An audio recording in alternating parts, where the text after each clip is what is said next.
Memory mapped I/O and isolated I/O.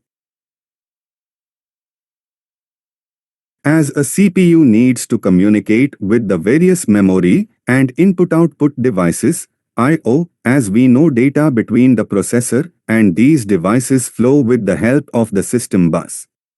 There are three ways in which system bus can be allotted to them.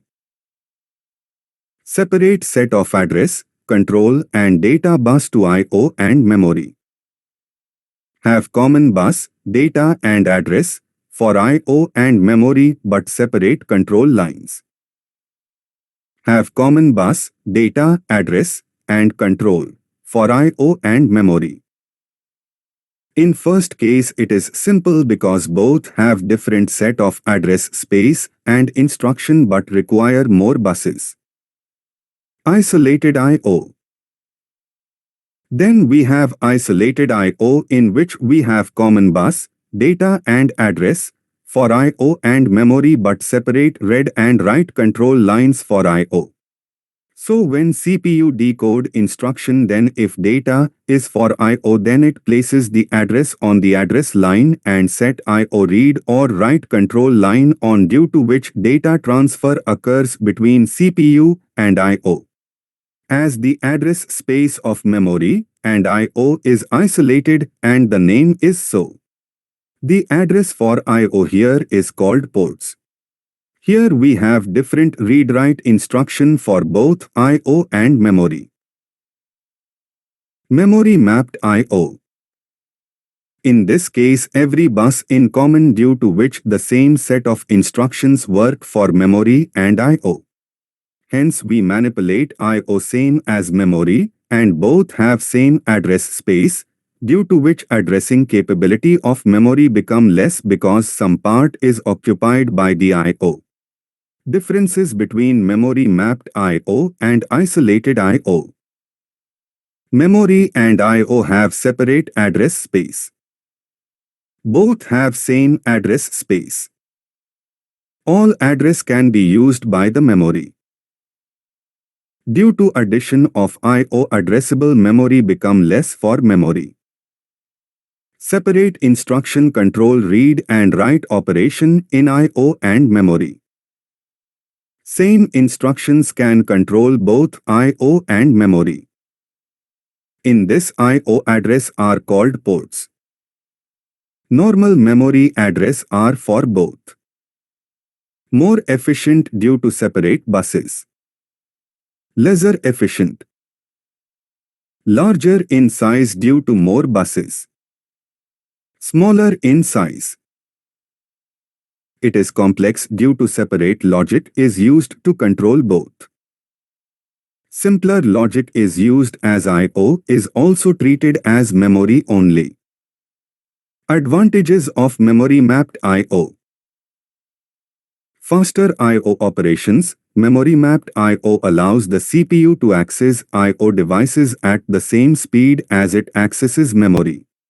This means that I/O operations can be performed much faster compared to isolated I/O.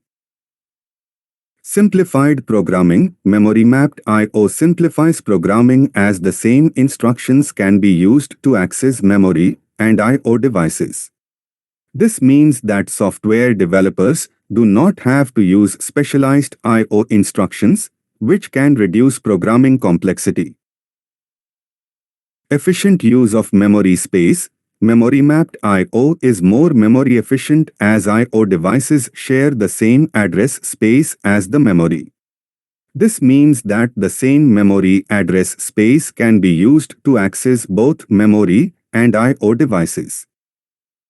Disadvantages of memory mapped I/O.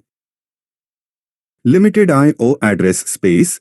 Memory mapped I/O limits the I/O address space as I/O devices share the same address space as the memory. This means that there may not be enough address space available to address all I/O devices.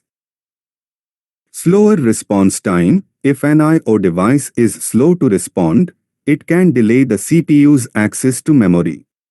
This can lead to slower overall system performance. Advantages of isolated I/O. Large I/O address space. Isolated I/O allows for a larger I/O address space compared to memory-mapped I/O, as I/O devices have their own separate address space. Greater flexibility. Isolated I/O provides greater flexibility, as I/O devices can be added or removed from the system without affecting the memory address space. Improved reliability. Isolated I/O provides better reliability, as I/O devices do not share the same address space as the memory. This means that if an I/O device fails, it does not affect the memory or other I/O devices. Disadvantages of isolated I/O. Slower I/O operations. Isolated I/O can result in slower I/O operations compared to memory-mapped I/O, as it requires the use of specialized I/O instructions. More complex programming. Isolated I/O requires specialized I/O instructions, which can lead to more complex programming. Applications. Memory-mapped I/O applications. Graphics processing. Memory-mapped I/O is often used in graphics cards to provide fast access to frame buffers and control registers. The graphics data is mapped directly to memory, allowing the CPU to read from and write to the graphics card as if it were accessing regular memory. Network communication. Network interface cards, NICs, often utilize memory-mapped I/O to transfer data between the network and the system memory. The NIC registers are mapped to specific memory addresses, enabling efficient data transfer and control over network operations. Direct memory access.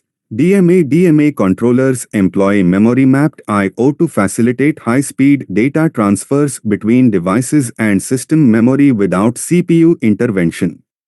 By mapping the DMA controller registers to memory, data can be transferred directly between devices and memory, reducing CPU overhead. Isolated I/O applications. Embedded systems. Isolated I/O is commonly used in embedded systems where strict isolation between the CPU and peripherals is necessary.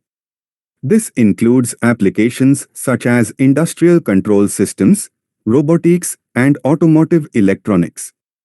Isolation ensures that any faults or malfunctions in peripheral devices do not affect the stability of the entire system. Microcontrollers. Microcontrollers often rely on isolated I/O to interface with various peripherals, such as sensors, actuators, and displays. Each peripheral is assigned a separate I/O port, allowing the microcontroller to control and communicate with multiple devices independently.